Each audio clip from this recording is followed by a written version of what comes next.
Welcome to the reality show, day 54 of the war in Israel. We are talking today about modern day Holocaust denial. Now, we're talking specifically, there's um, you know, three Americans and two UK based people on the show. We're going to talk mostly about some people in the UK, but I think we could probably do a follow up about people in the US. In the UK, it is more prominent, and any opposition to it is less prominent than it is in the U.S. A couple of people we're going to talk about. I think we should start with Owen Jones. I mentioned how we did that. I did the show with James about Norman Finkelstein. I did the show with Mark yesterday about B'Tselem, and especially in the Norman Finkelstein episode, I was really, it was difficult. It was difficult for me to do the research. It was to watch research. By research, I mean listen to this guy. And it was just unpleasant. With Owen Jones, I mean, I despise him. I don't want to, say anything positive about him, but there's something when you watch him, just you look at him and you think, okay, this guy looks like a kid who probably got beat up in school all the time. Maybe, you want to start psychologizing and think this is how he ended up where he ended up. But yeah, none of that is an excuse. It just makes it a little bit less nauseating to watch him, not for everybody. Um, but yeah, so I'll make a few points before going to the panel. So there was a recent video by Owen Jones, like a day or two ago, where he was talking about how he saw the video that Israel is showing to some journalists of the atrocities and some of the atrocities and Owen Jones pays lip service to, he calls it atrocities. He says that it's horrible that Hamas did what they did. And of course, then he goes, even after having seen the video and in the context of having seen the video, he goes into a uh, whole, he questions many parts of what Israel says happened. So he says, the video didn't show any rape, the video didn't show any beheaded babies. He questions whether the IDF or Israel at some point said 1,400 had died. Then said it was 1,200. Some of the bodies burned ended up being they were burned so badly we couldn't recognize them, and then we realized some of them were terrorists. So he as well then who burnt them, which is interesting. He goes into if there was crossfire when the IDF showed up in from which Israeli civilians died, and that is on Israel and not on Hamas, which of course is a shocking kind of moral view. And yeah, in one sense, you say, okay, well, yeah, you don't want to believe everything a government tells you, but Owen Jones doesn't have the same standard when it comes to Hamas. If you just go through his Twitter and you see what he tweets all the time, it is Hamas or pro Hamas people. He tweets them or quote tweets them and adds his own commentary of how horrible it is that Israel does this. He keeps saying that Israel intentionally kills civilians. It is indiscriminate. Some of these are verifiable lies. In some cases, it's just somebody in Gaza, and if an area in Gaza that is still under Hamas control, you can't really check what's going on there. So yeah, modern day Holocaust denial it takes on a different form. It's very difficult to deny what you see in videos, especially videos that were posted by the people you are trying to defend. So they do have to kind of do some mental gymnastics there on their way to saying what it is they're saying. I didn't actually say who's on the panel today, so let me just quickly say I'm joined today by Morgan, John Wass, Mark Pellegrino, Kirk, Wilcox. Kirk, I'm going to go to you first because you have a cat with you. I was wondering if anyone was going to notice that. Sorry about that. Hope I was not distracting. Now she jumped off my lap, but yeah, this is something I noticed. I'm going to describe what you just talked about with Owen Jones as a selective skepticism when people really choose when they want to just ask questions and be extra skeptical of the sources. Just in general, when it comes to foreign policy and war, I know there's this term called fog of war. It's hard to, when both sides, you can say, play up the propaganda game. We've seen this in Ukraine. On top of that, it's just really hard to tell what's going on in a war. And I think I noticed this really start with Ukraine, Russia, when a lot of the reporting we get is from quote unquote mainstream institutions, mainstream media, governments, and a lot of those same institutions have been I don't want to say discredited, but they've lost a lot of their credibility over the last 2 decades. And if you side with them, people will play this game like, oh, you're going to trust the same people who lied to us about WMDs to get us into war or whatever, that kind of game. Um, and it's just hard to tell. It's just hard to get like accurate information. And it's easy for a lot of commentators and media types to be extra skeptical. They can just if something comes out that they don't want to agree with, they can say, well, they lied to us about this, so who can really trust them? But then when something comes out, a piece of information comes out, a report comes out with something that they want to agree with, then they just blindly run with it. It's something I noticed years ago though, when talking with a flat earther, and we were going back and forth, and one of my questions was, well, what about all the satellite images and the images of space we see from Earth? Isn't that convincing? And then his response was, well, were you up there in the spaceship? Were you up there on the satellite taking that picture? How do you know that's real? And you see the same stuff with what's going on in Israel. It's like whenever there's even footage or video or photographic evidence, they say, well, how do we know this is not AI? How do we know this is not doctored? But then if it's something they agree with, if Hamas is putting out propaganda, then they seem to run with it blindly. Yeah, Kirk, I don't know if you expect me to believe the image behind you is actually accurate. That is that proof that the Earth is not flat. But actually, you said something about selective skepticism, and of course, immediately it brought to mind Ayn Rand's definition of art as a selective recreation of reality based on the artist's metaphysical value judgment. You know, we had in the philosophy forum, which is for ARCUK members, platinum level and above. The last discussion we were supposed to discuss what is art. I think that's been postponed to the next one. I don't know if we should go into a whole discussion of whether or not Owen Jones talking is a form of art. If it is, it's not the kind of art that I enjoy consuming. But Mark, you mentioned here that you responded to Owen Jones's video by saying when evil and stupid have a kid, and I trying not to say okay, yeah, and he still looks like a kid, because I don't want to do that. I don't know, Morgan, if you know how old Owen Jones is, but yeah, when I a few weeks ago we did an episode on Owen Jones, when I tweeted at him and he replied to me, and then of course his army came after me, and a couple of them mentioned that I have an unusually small head, which was of course super offensive and difficult to deal with. So I'm not going to go into that territory. Oh, these fuckers, man. You gotta love these internet trolls. Yeah, I gotta say, his video and that girl that I had to watch some of her news program. Their news does rise to the level of art. It is a selective recreation of reality.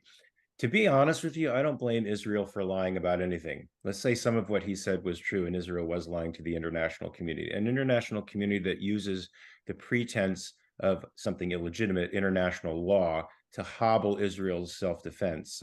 I think people whose interests are to keep you from defending yourself against savages don't deserve the truth anyway. And so, but I did notice a high degree of skepticism when it came to anything Israel said. Now, I'm of course massively skeptical with any government, any state that speaks out, but a high degree of skepticism with Israel and a very low degree of skepticism with anything that Hamas said.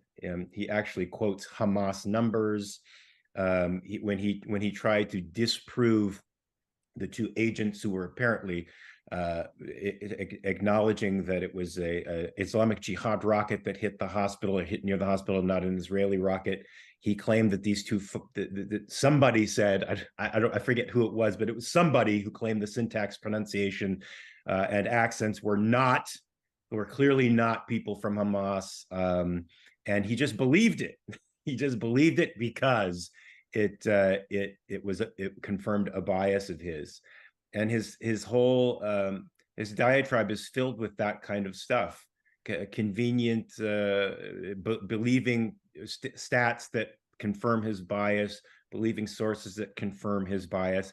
Half of the things he claimed that proved Israel's I guess horribleness and dishonesty were actually admissions on Israel's own part. But he tried to cast it as, well, they waited until the news storm had blown over, and then after that, they admit this, as if it was, conspiratorial or deliberate from the beginning, which I doubt. So I find it illuminating that at least half of the things that he claims shows Israel's dishonest were Israel admitting its own mistakes to the world. Yeah, and by the way, I don't know to what extent he's actually walked back the claims about the hospital. I know that some have not. I haven't checked. I checked Jeremy Corbyn's tweet from that day weeks later, but I haven't checked it in a while. But it was still up there weeks later, and as in the case of others. And again, if we talk about modern day Holocaust denial, we should look back to the Holocaust of the previous century and how it was brought about. And this is the exact same method. It is lie about things and claim that they happened and they were done by the Jews, or things that actually happened but were not done by Jews. You blame the Jews. So this is again, this pattern is identical, and I don't know to what extent it is fully intentional by the likes of Owen Jones to actually copy his predecessors, but either way, he is certainly to blame for it. And by the way, thanks to everybody in the chat who says that my head is not as small as Owen Jones's people claim. John. Yeah, I listened to his spiel about his watching the horrors of the seventh. And one thing particularly stuck out to me that he said, he seems to have a real problem with comparing Hamas to Nazis. He claims that comparing Hamas to Nazis is insulting historical evidence, but it also belittles the horror of the Holocaust. Here's the point. It also belittles the horrors of the Holocaust. The industrialized, bureaucratic, systematic attempt to exterminate all Jews. So there it is, right there. It is because Hamas is not industrialized compared to Israel, that it is not bureaucratic enough or fully systematized that they get a moral pass. No reference to the ideas that either side holds or the goals that either side holds. Only numbers and people that are dying right now. Doesn't matter who's going to die in the future. And then he claims his whole ideology or viewpoint rests upon the ending of suffering of the innocent. But when you actually listen to everything he says, what he really means is he wants to end the suffering of the innocent that are suffering now in this moment. He has no concern for the suffering of future innocents that is explicitly promised by Hamas. And then he downplays the massacre and holds Israel to impossible standards of evidence that in a time of war is ridiculous. And then he doesn't even, like you guys were saying, doesn't apply that to Hamas at all. He just throws out the numbers Hamas gives them as if they're self-evident. Yeah, so basically you shouldn't compare Hamas to the Nazis because the Nazis were better at it, at killing Jews than Hamas. Also, they were better at it, but also they didn't have a Jewish state with an army in front of them. So Yeah, by the way, another point that Owen Jones has been making a few times in these past few days is he likes to repeat this statement by Israel's finance minister that there are 2 million Nazis in the West Bank. Now, he repeats this statement without giving context because, of course, context would be problematic here. The context is a poll that was done recently. Do you support October 7th attacks? And over 80% said yes. So I think the statement by the finance minister, there are very few statements by that person that I actually agree with. But yes, of course, there are 2 million Nazis in the West Bank. These people support, and we've been talking about this for 2 months, trying to pretend that the Palestinian people and Hamas are somehow at odds or completely separate. That is not factually true. The Palestinian people are behind this. They want more of this. They want the Jews wiped off the map. You don't support October 7th without wanting more of it. You don't say, yeah, that was just the right amount of Jews to kill, and now let's have peace. You support it because you want to exterminate the Jews. Morgan, your initial thoughts on this topic? Yeah.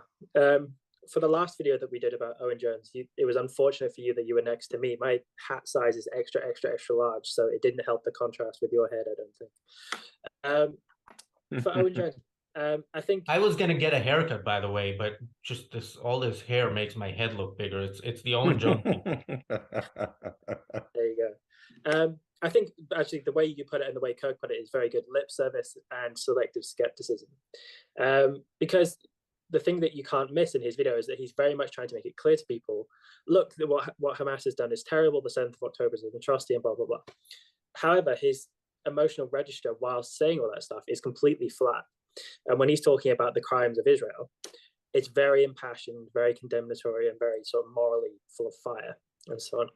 And I think when you get that, when people then have to talk about the other side of a conflict or something like that, and it's as kind of begrudging almost, or as they're emotionally flat, I think basically it's because they're someone who's very tribal, but who understands it's important to seem like they're being objective about these kind of things. And then the selective skepticism, he was saying a lot that addressing that kind of objection to what he was saying, well, it's because I need to have the highest journalistic standards and so on and so forth. Except, as you guys have pointed out, he doesn't have these standards in other situations. He pointed out that some of the footage was of a woman who was dead without her pants on. And he said, well, this isn't evidence of rape.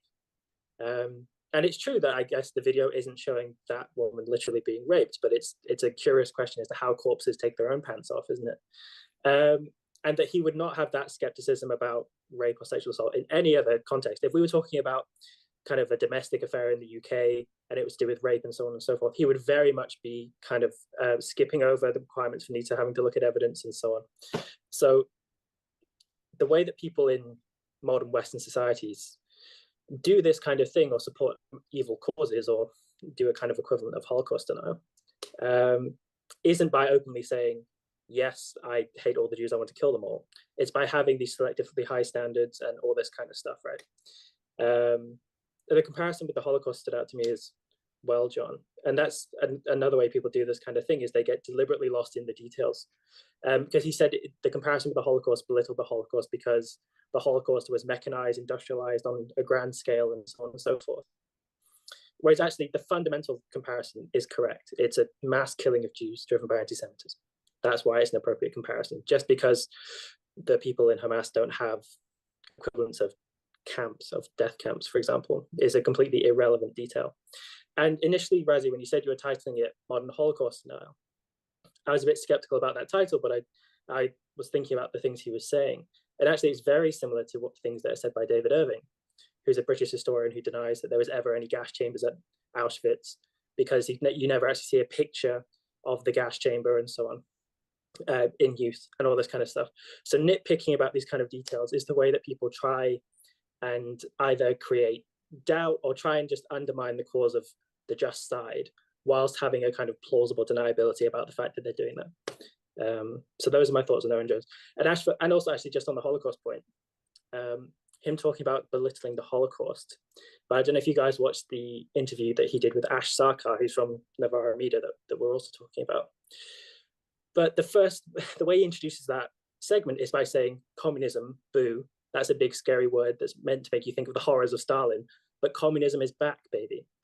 And how is that not belittling the horrors of communism and the horrors of Stalin? Because of course communism is associated with the horrors of Stalin.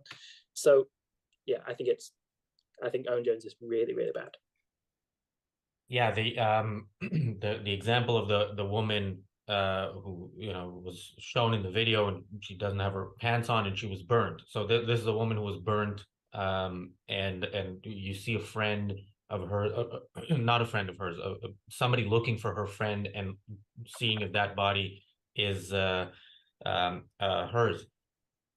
That's somebody who was burned, who was murdered and burned. So to watch that video, and what you choose to do as part of your commentary is say, look, she didn't have her pants on, that's not proof of rape. That's also a very selective way of looking at the situation, and finding what you find important to bring up in that situation. I mean, the type of savages we're dealing with, you can see by the fact that this woman was burned. So, but that's not. And again, Owen Jones pays lip service to that, because that's why we're talking about the modern day form of Holocaust denial. It has its unique characteristics, where you actually saw a video and the world has seen it, and you have to that's what you have to work with. Something else that these people have to work with is the so-called moderate Palestinians, the PLO, and their leader Mahmoud Abbas, the Palestinian president. He has a PhD in Holocaust denial from the University of Moscow. This is his PhD in the 80s was about explaining why the Holocaust didn't actually happen. It was 500,000 or something like that, and it was an agreement between the Nazis and the Jews in order to have a Jewish the Nazis and the Zionists in order to have a Jewish state formed. So and this brings us back to the issue of, I think, the question of, are there 2 million Nazis in the West Bank? And I again think the answer is very obvious, yes, if you look at the fact. But if you select which fact you look at because you want to side with the people who are the Nazis, then yeah, you will not like that part. Kirk. Yeah, I'm just picturing a scenario where this Owen Jones character, he's in maybe early 1930s Germany, he's reading Mein Kampf, maybe some transcripts of some Hitler speeches, and saying, what's the big deal? He hasn't done anything yet. Like, just ignoring like the whole motive of Hamas and a lot of the people who want the complete destruction of Israel, and saying, well, what's the big deal? They haven't done it on the scale of a Holocaust yet. Couldn't you apply that to the early Nazis before they ever did anything, and saying, yeah, we know that they want to like completely destroy Jews and kill Jews and establish a dictatorship, but they haven't done it yet. So what's really the big deal? Should we be freaking out about this? And I wonder how much of this has to do with the fact that, I mean, communist types, they seem to take Marx and his goofy ass analysis seriously. And I wonder how much of this is them just analyzing things straight through a materialist class warfare lens, rather than focusing on how ideas motivate people to do horrible things. Yeah, in the Norman Finkelstein Substack from October 7th, where he celebrated the attacks, and one of the first things he does there is quote Marx. Mark, any additional thoughts on? Hey, dude, I'm still reeling from that bit of what should be fake news. Was that a serious thing that he got a PhD in Holocaust denial? Is this was this a joke?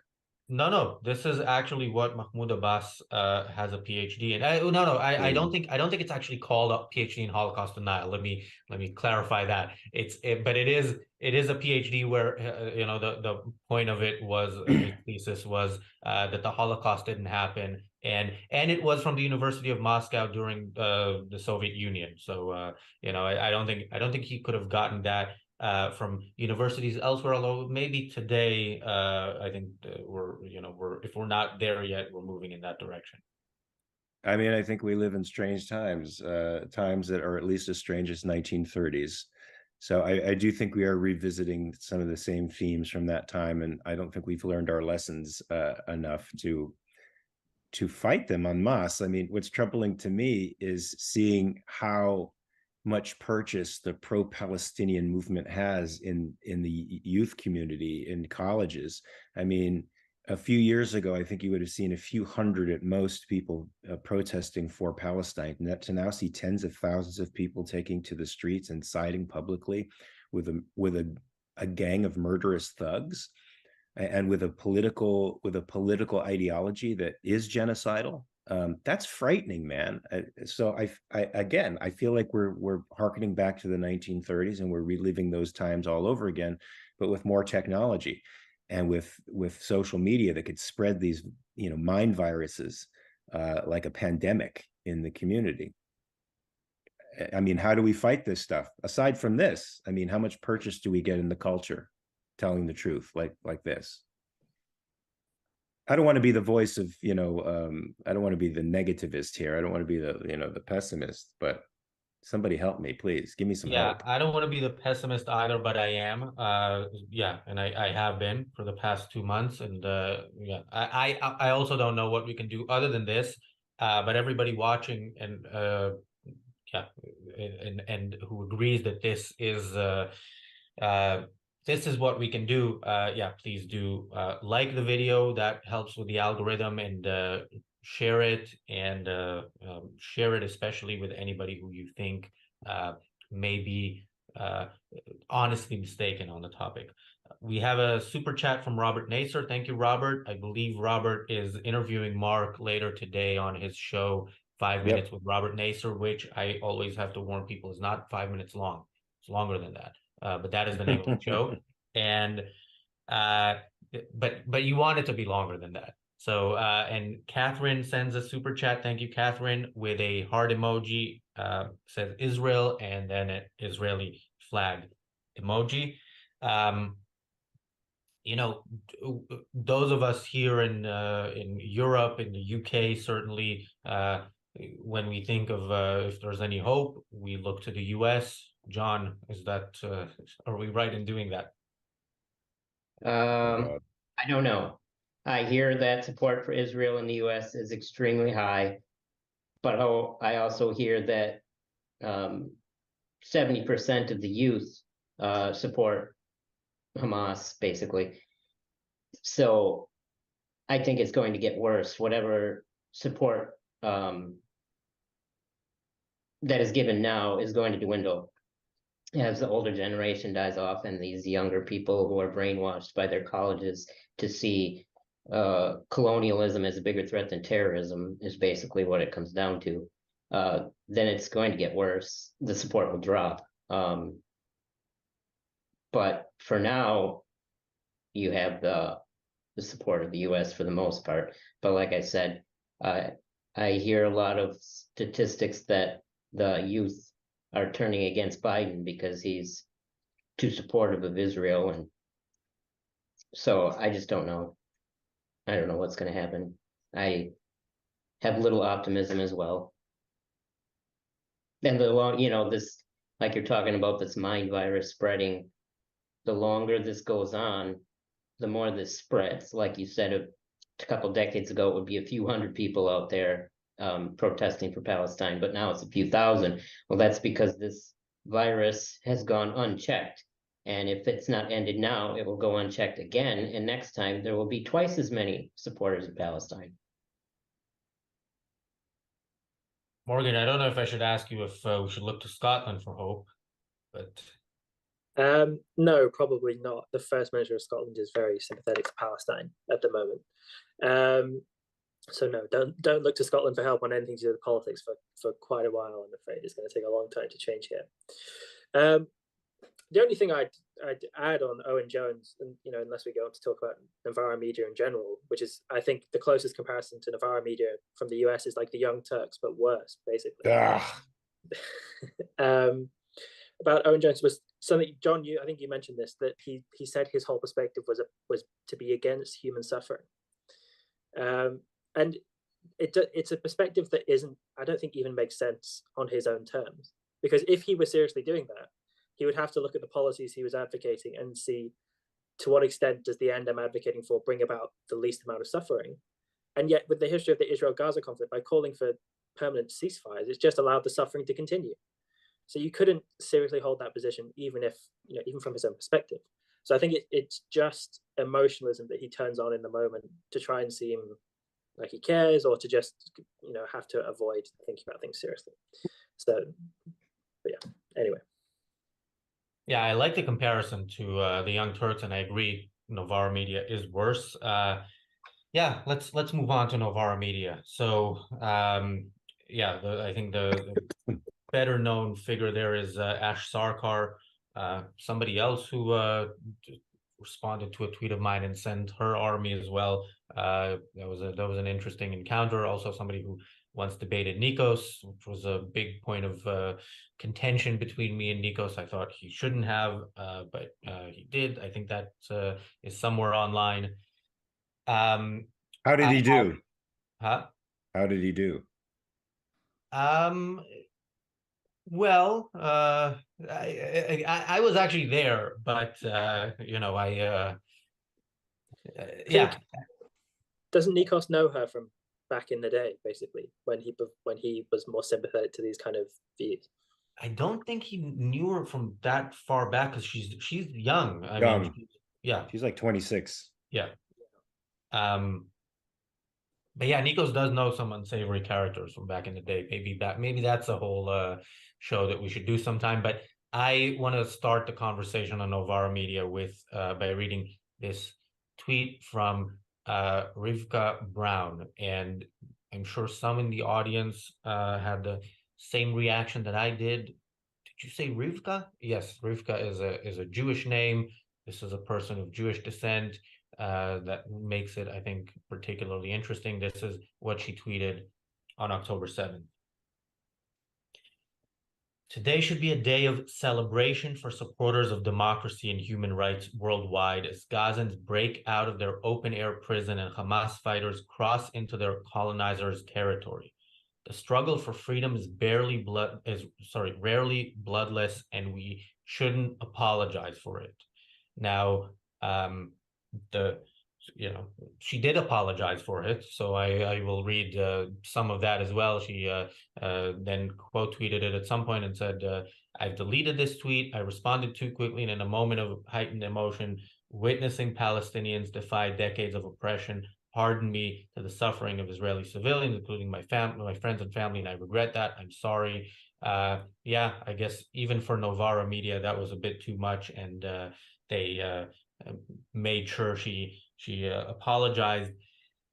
We've seen some leftists in Israel in the past couple of months walk away from their left-wing past and say, you know what, now I understand how wrong we were. I think that is not enough. I think these people can't just get away with actually being the cause of October 7th in a way in that Israel didn't defend itself because they bought the peace bullshit. But this is not that kind of apology. She is not now on the side of the victims of this conflict. She is still on the side of the savage perpetrators, as is Novara Media in general. And I think it's, when we talk about Novara Media, what's important to remember is they're not fully mainstream, but they are the mainstream of the left. They're certainly much more prominent than if ARCUK grows massively, we would still we can grow massively but still be nowhere near where they are. And this is they're again mainstream left-wing culture, and I think that should scare us. Kirk. Yeah, that's the one thing that I was thinking about. I've been paying attention to a lot of these radical left-wing, communist, Marxist YouTube channels and networks for the last 5 to 6 years. And one thing that's always shocked me is that there seems to be a real thirst and demand for their content. If you ever look into some of these large commentators, they have a lot of paid subscribers. They make lots and lots of money, and there's many of them. There seems to be no shortage of these lunatic left-wing commentators and news networks who seem never to starve. They never seem to have a trouble gaining subscribers, making money, and that's something that I took away from Novara Media. They seem to be another one of these quote unquote independent, for lack of better terms. When I say independent in this context, I mean a news network that doesn't really have to rely on stuff like advertisers, corporate sponsors. They can just have their viewers and their fans fully finance their operation. From the limited thing I've seen Novara the last couple of days is like that's how they're funded. They're not mainstream in the sense where they have corporate sponsors. But then this also takes me back to right after October 7th. I remember there was this clip from a communist podcast that was making the rounds on Twitter. A lot of the reaction channels on YouTube were talking about this and how they were celebrating what happened. And they were even making excuses for all of the civilians who were getting killed, calling them occupiers and whatnot.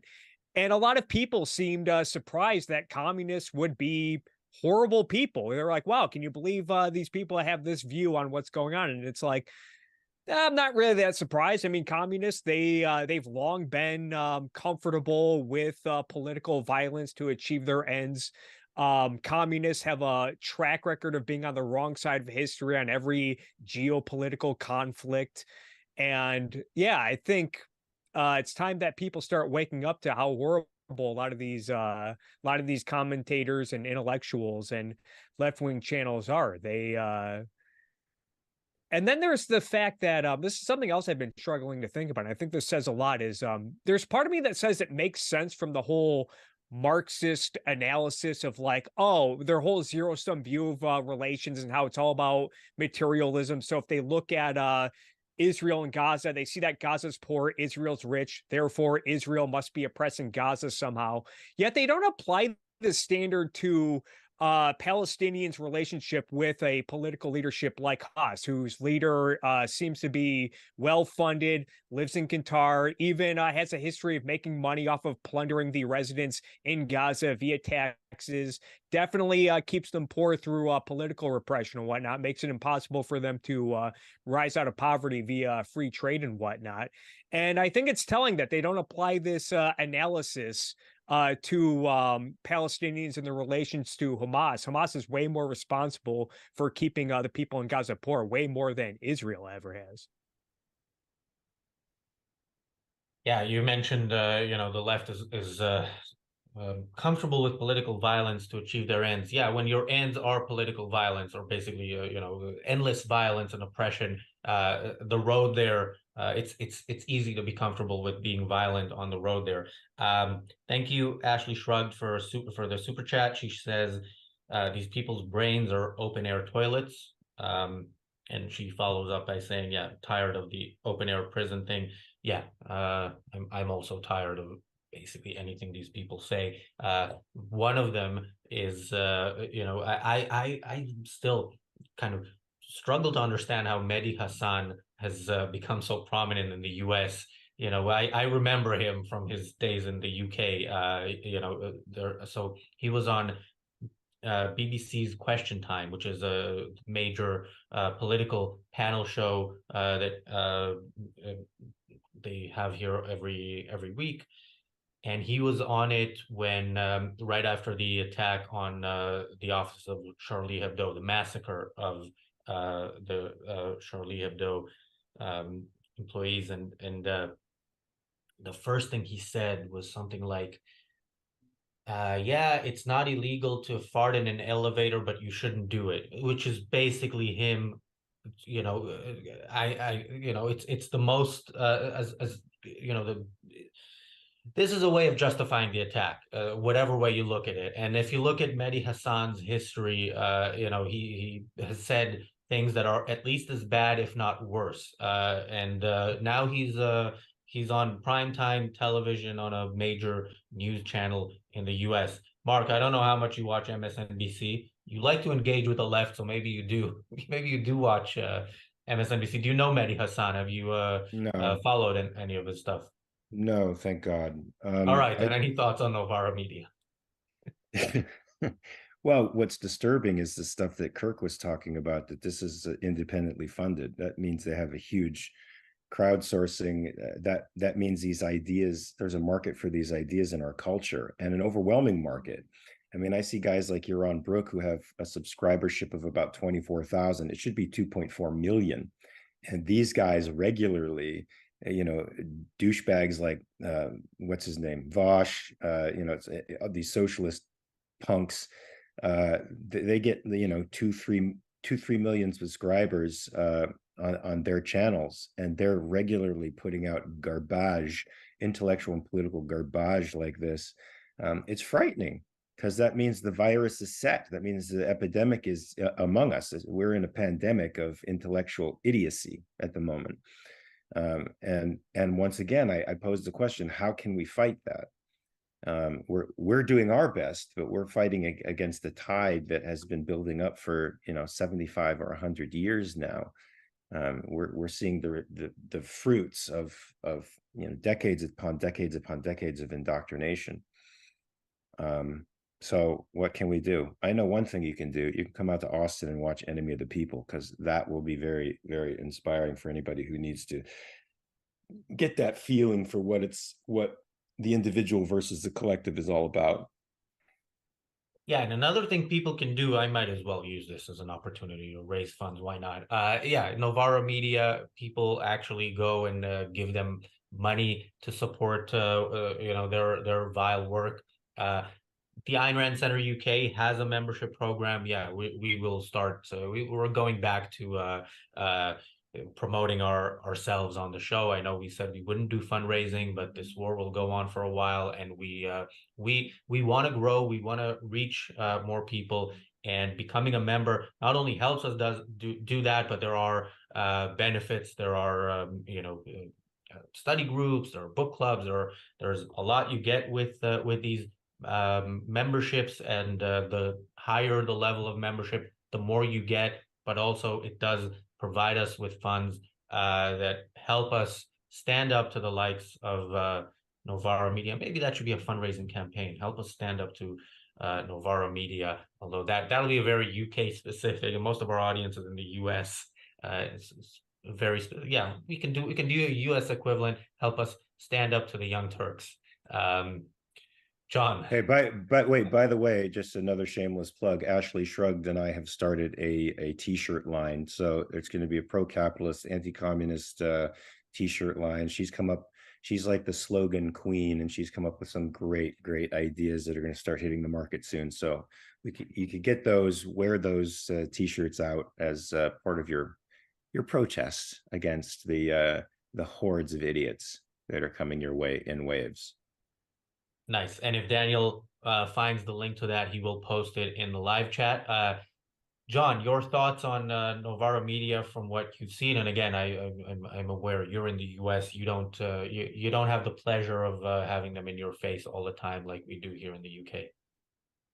Yeah, I peeked at their site a little bit and listened to some of their video, and it's obvious they're anti-Israel. I think they are completely bent on spinning this conflict as oppressor versus oppressed, and everything is through that lens. And they also seem to think that October 7th is the only thing that justifies war with Hamas, but the justification includes behavior over the last few decades, their explicit wishes to perform more October 7th, their religious cultism, and the Hamas charter versus the Israeli Declaration of Independence. When you put all of that information together, then you see the necessity for this war. But they just want you to think that October 7th is just, the only reason. Not that I'm saying it isn't a primary reason, but the Gazans or whoever have been given a chance for a long time now, and it's obvious what they want and what they're going to do. So, but I also read her interview in The Guardian. Who did the interview? Is that Owen? Yeah. Is that what? Yeah. But her being a communist comes up obviously in that interview, and one thing she says is just utterly absurd. My communism isn't about authoritarian bureaucracy or suppressing freedom or everyone wearing burlap sacks. It's about the desire to see the coercive structures of state dismantled while also having fun. It's not about driving everybody down to the same level of objection, but making aesthetic pleasures and luxuries available to all. But then in the next question, Yeah, I love this. Go ahead. as a long-termist, I acknowledge there are more pressing causes than the abolition of private property. This is why I'm a Corbyn supporter. We have the opportunity for a socialism that says austerity is a deliberate political choice. We can more equitably distribute wealth through taxation, and we can borrow to invest in housing, railways, and healthcare, making them publicly owned and managed assets. So how do you propose to abolish private property and use taxation as a weapon without a coercive state? I don't get how that's possible. Excessive taxation is a coercive state. They see the military as the coercive part, and everything else is just, regular government. And so I think that's why they're looking at the Hamas thing too in that way, is because Israel has a real army and Hamas doesn't. So obviously Israel is the big coercive state and Hamas is just, poor little actor under the thumb of Israel. So it just, all these little ideas fit together so well and show why they have to be anti-Israel. They don't even have to be pro-Hamas. They just are so anti-Israel that they can't see anything objectively. Yeah, I actually think maybe I should have given a bit more context about what Novara Media is. So they're officially, what they're advocating for is what they call fully automated luxury communism. I believe that's also the title of the book of the Aaron Bastani, the guy who founded it or runs it or both. And yeah, they have their whole theory of if anybody actually wants to read the book, I haven't, but from what I understand, it's we will have a society where people don't actually need to work because the robots will be our slaves and they'll do everything for us.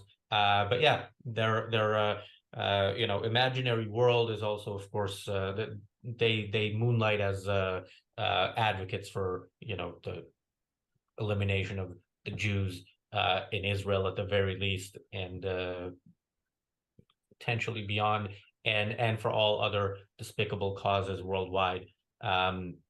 Morgan, I think you probably needed to research Novara Media less because you are in the UK. They are kind of they're a presence here. You come across them even when you don't want to. Any thoughts that you have on them? Yeah, the Ash Sakar is another thing that we have to hold against Piers Morgan. He is unfortunately the reason why she's become prominent and famous. So I don't know if you guys saw it, but Piers Morgan used to host a morning TV show in the UK. Why people want him to do these things, I don't know. But she went on there and he was trying to kind of lampoon her for being hypocritical, for being, I think, critical of Obama. This was a long time ago, or Biden or something. And she famously said, "Of course I'm critical of the Obama administration. I'm literally a communist, you idiot," which became very famous on the internet. And now she's held academic positions and she's a senior editor at Novara Media, right? And Novara Media is essentially, I mean, I compared it to the Young Turks, but it's like people who, it's kind of trying to brand itself, I think, as BuzzFeed, but for the radical left. So for people in the UK who, if you were like a punk in the 80s, you probably would have supported the political party Class War, or you would have read the magazine called Fight Imperialism, Fight Racism, which I think still exists. I think it has a circulation of about 300. But those have basically fallen away and they're not very cool. And the Communist Party has about 200 members. But now you can go listen to Novara Media and they're kind of modern, trying to seem kind of not fusty and boring and rehashing the same old ideas, and yet they're like BuzzFeed for the radical left. So Novara Media is very bad. Unfortunately, people who brand themselves as being on the center of British politics entertain them and go on their shows. So Rory Stewart, who used to be a Conservative MP and views it as his mission in life to bring British politics back to the center, to stop populism, to stop radicalization, went onto their podcast and speaks in a very friendly way with them, and basically gives his sanction to them that they're just kind of okay, even if he's saying that nominally disagree. So Novara media is terrible, and the comparison to Fight Imperialism, Fight Racism, I should say, is because Novara is referencing a piece of socialist cinema, but it kind of sounds vague. You don't really know what the reference is, and so it seems like it's a legitimate mainstream organization. But their senior editors are dedicated to communism, so this is a terrible group, and they go about the business of whitewashing communism and the horrors of communism every single day, which relates back to the point about Owen Jones. So I don't think these people are worth taking seriously at all, and it's unfortunate that they do as well as they do. Yeah, go ahead. Just for reference, the Novara Media has over 550,000 subscribers on YouTube. My God. That's what we're up against. My God. This little independent fruitcake that rose out of nowhere because of Piers Morgan. So about 100 subscribers for every subscriber we have, which means anybody watching this now and not subscribed, click the subscribe button, and make sure everybody also subscribe. Yeah, I think Novara Media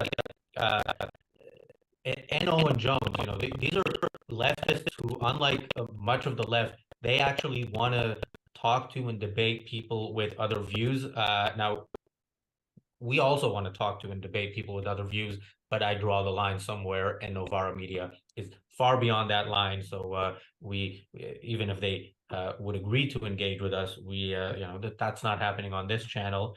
I want to say actually the merchandise that Mark mentioned, there's a link to that in the live chat. And speaking of merchandise, so Morgan, you mentioned